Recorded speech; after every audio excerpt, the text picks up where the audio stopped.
All right, welcome back, everyone. When will the pain at the pump end? That is the question so many of us want to know, right, as we fill up. Stephanie Milani from AAA, kind enough to drop by today to kind of break everything down for us. So, I don't know if you want to ask.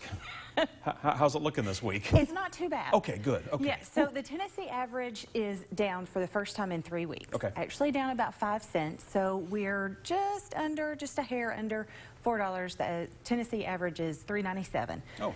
Not that great in Knoxville, though. Right. We're still above the state average at 405. We're typically not above the state average. I was going to say, usually we're well below the state average. Yeah, we are. We've got a great distribution area right here in Knoxville. I don't have a good answer for why. If you're going to ask me that, I don't have a good answer.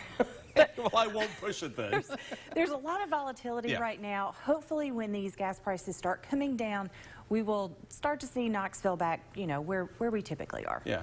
It's because one thing kind of really jumped out, I think, at everybody. Was like, well, wait a minute, usually it's reversed. So last week, the Biden administration announced the largest strategic release of the reserves.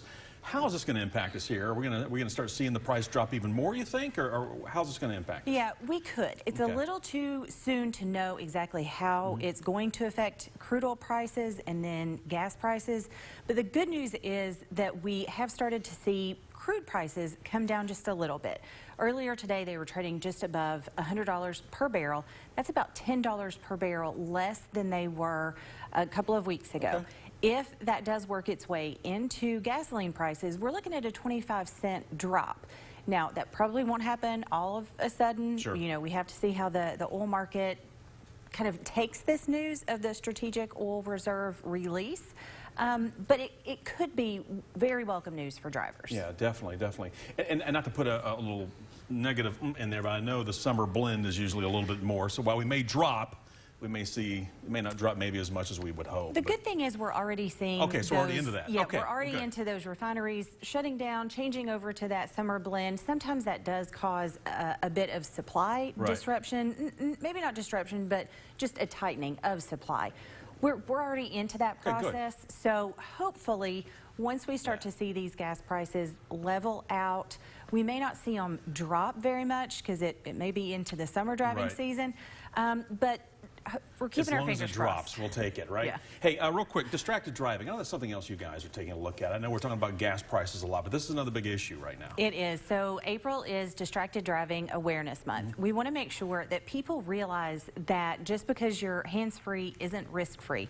Actually, there have been distractions ever since people have been driving vehicles. Sure. It could be the discussion you had right before you left the house with your spouse or the kids in the back seat. But now we're seeing more and more things that people do on their cell phones, but more and more things that people do in their vehicle. So adaptive cruise control, setting your GPS, these are all things that are meant to be helpful and can be helpful, but doing those things, interacting with your infotainment system in your vehicle can also be a distraction. So we just want people to understand what these distractions are and try to be cognizant of that and reduce those distractions when you can, eliminate those that you can as well. Yeah, if you have to, just pull over and take care of everything. If Absolutely. Pull to a safe area, eliminate that distraction, take care of it, and then get back on your way. Good to go. Stephanie, as always, we appreciate everything. Thank you. Good to see you. Lori.